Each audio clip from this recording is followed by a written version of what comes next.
Hello everyone, Ben here and welcome back to iRacing, where we are in the USF 2000 Championship for round 4 of our season at the Hockenheimring, where we're running the national layout here today. We've had a decent qualifying. The strength of field is slightly lower than we've had in previous rounds of the championship, and that has allowed us to get up into 3rd place on the grid, as you'll see here. Now, interestingly, the drivers around us do have lower I ratings than we do, but they were showing pretty good pace in qualifying and in practice. So I think perhaps those low I ratings are more to do with an inability to get to the end of a race than necessarily their outright speed. And that's given me a little bit of apprehension going in to T1 and T2 here, to the extent that I've actually fell asleep a little bit at the start, so I've dropped a place already as the car around the outside of me gets the jump and we're down into 4th place before we've even gotten into any of the corners. The front two running side by side for a moment into T1, but they think better of it and everybody gets through pretty clean there, which is no mean feat given it's not the easiest of corners. As we hop now into the cockpit as we approach turn 2, we're just going to take it nice and gentle at this point. Cold tyres, cold brakes as ever in iRacing, and I don't want to make a mistake that's going to put us towards the back of the field at this point of the race. So just focusing on getting some heat into the brakes and the tyres at this point and getting onto the brakes nice and early there, because this is a very tight corner, quite a difficult one as well. The circuit is bumpy, it wants to put you offline, and you've got to be able to get on the power nice and early on the exit. We come now a little bit safe into the left-hander there, and that's going to give Rupp behind us a bit of a chance to close in. He's just got half a second back to us, and Evans is about a second up the road from us as we enter into the stadium section. We nearly lose it there, and up ahead Evans has lost it. He's going to come back across the track. He just misses making contact with us, and we're now just about through that incident and into the remainder of the stadium section. Wow, that was close. I'm not sure whether other drivers got caught up in that behind us, but for now we're just trying to keep our eyes fixed forward. The front two then, Beringer and Owens, have broken clear a little bit there, 2 seconds up the road, and so it looks like we might struggle to hang on to them as things stand. They were quite far clear in qualifying from us, but it looks as if they're going to be battling for the lead very, very soon. In fact, they're side by side already into T2, so maybe with those low safety ratings there might be a bit of a collision on the cards here that we could profit from. So it does look as if they are going to go side by side again into the right-hander here, so I'm just bracing myself that this could end in tears very, very soon, and I don't want to get caught up in any accident that takes place, and so I am just making sure that I'm trying to get an eye up the road as well as not losing the car, which still feels quite slippery at the moment. There isn't a huge amount of grip out on the circuit at the moment as we come around into the stadium section once more. I'm hoping that the car bites better this time, and it does. We managed to get through that in better fashion.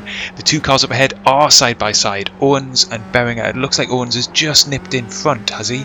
On the relative board at least, but they're side by side. There isn't room for two cars through this part of the circuit, and so it proves, as Beringer ends up getting punted off the track. It looked as if they were just trying to get two cars to fit into a space only made for one. And in the end that did feel a little bit inevitable. Let's take a little look back then at the incidents from the first couple of laps. This is on lap 1 then, as the car up ahead, Evans, just lost control into the stadium section. To be fair, we were struggling for grip as well. Here it is again, we just scoot past. Rupp is coming through as well, and there is a tiny bit of contact. Southgate, I think, behind him made the same mistake, but here we are from Rupp's point of view, and he just escapes a huge accident, and fair play to him for holding that on the grass. I've no idea how he managed that. Here is then the second lap battle for the lead, and you can see where this starts. The lead car just gets it slightly wrong into T1, and that gives Owens the chance to try and get down the inside, and he slides around, but they're managing to avoid contact at this point and actually giving each other plenty of space. So although we know by the end of the lap they come together, at this point at least it was a relatively respectful battle. He's giving him plenty of notice, the car in P2 there, that he's going to try again down the inside. Again, lead car leaves more than a car's width to make sure that they don't come together. But when it comes to the end of the lap here, there just isn't room for two cars to go round, and in the end it's Beringer who loses out and he is off the track. So we rejoin then on the very next lap. Owen's locking up there into T2, so despite not having any immediate pressure on him, that's given me a sign that he's not feeling fully comfortable in the car and he hasn't got the brakes dialed in as well as he might have. So I am thinking as well at this point, maybe there will be an opportunity to come here to try and snatch the lead of this race if Owens isn't ultimately able to keep the car on track. We're coming through into the tricky left-hander here, and just as we get round it we see that he's spanned, so we have to make a last-minute decision to get to the right-hand side off the track. That means we get round him, but it also means that Lakin behind us is able to sneak past, and so it's him who assumes the lead of the race. Just a few corners earlier he was actually running in 4th place, but crucially into T2 there he makes the move on Rupp, which gets him up into 3rd place, and that's not only crucial for position, but it's also crucial in terms of who arrives at the scene of this accident, in which order, and how quickly are they able to react. So there we go around the outside, and it's Rupp who in the end, running 4th, is caught out and makes contact. Here's the view from my cockpit, so you get the sense then of just how late we had to react to that. The car behind us, Lakin, has slightly more time than we do, and he's taken a tighter line anyway, so he's able to just relatively easily skirt to the left hand side. Unfortunately for him, Rupp following around has his sight slightly blocked by Lakin up ahead, and he just gets unfortunately tagged as he's coming around the corner, loses his front wing, and that is going to require some big repairs, which is a shame for him because he's got very good pace in this race.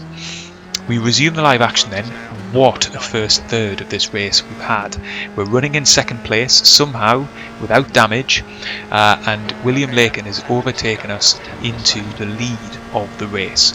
At this stage I still don't really know what kind of pace Lakin has got. He qualified at the back of the grid, and if you look on the top left hand corner of the screen you'll see his fastest lap so far was a 27.4. We haven't really been able to set our representative pace yet because of all of the incidents that have taken place on track, but in qualifying we were able to do around a 27.2 or a 27.1, and that felt like we were probably at the limit of our pace at that point. So there's a chance that we might have well matched pace with the leader here, and we might be able to put on a bit of pressure and maybe squeeze past and actually into the lead of this race.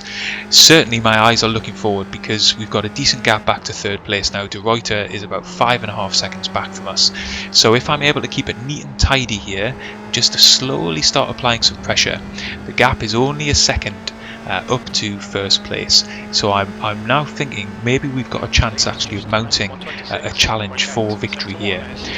So we're round now to start another lap, and I'm just trying to inch forward and hopefully get into a little bit of a slipstream. The slipstream doesn't play a big role in these cars it seems, but if I can get to within 5-6 tenths of him coming down onto the back straight, then I might be able to line up a pass into the right hander.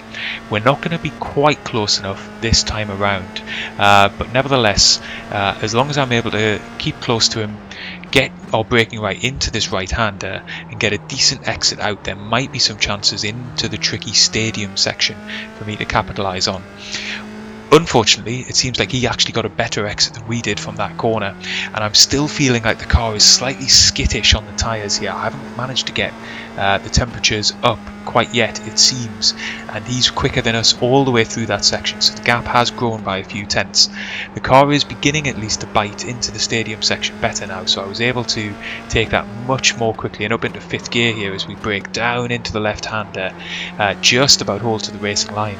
But actually all the way through this section he's pulling away from us. The gap is now up to 1.5 seconds. We come into the tricky right-hander trying to close up on him, but we just carry too much speed in, and we're up on the sausage curbs on the outside, and unfortunately he breaks away from us, another couple of tenths of a second. And that ultimately would be the story of the rest of the race. If you look into the top left-hand corner, Lakin ended up setting 26.3s as his fastest lap, and he was consistently into the 26s. We just couldn't match him. So as we're coming now around to the final corner on the final lap of the race, the gap's only a couple of seconds, but he's comfortably had the pace on us through the remainder of the race, and second place is what we ended up having to settle for.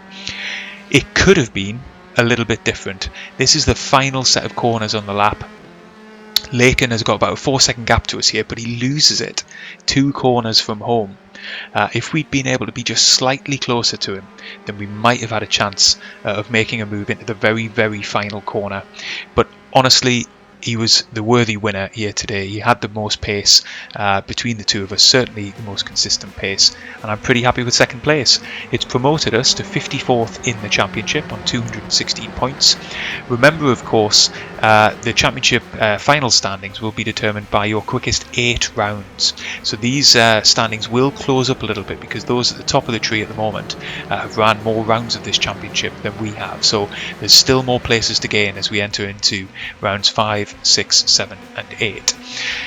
I hope you've enjoyed the race. If you have, leave a like, subscribe to the channel, and I will see you next time as we travel to Long Beach in the USA.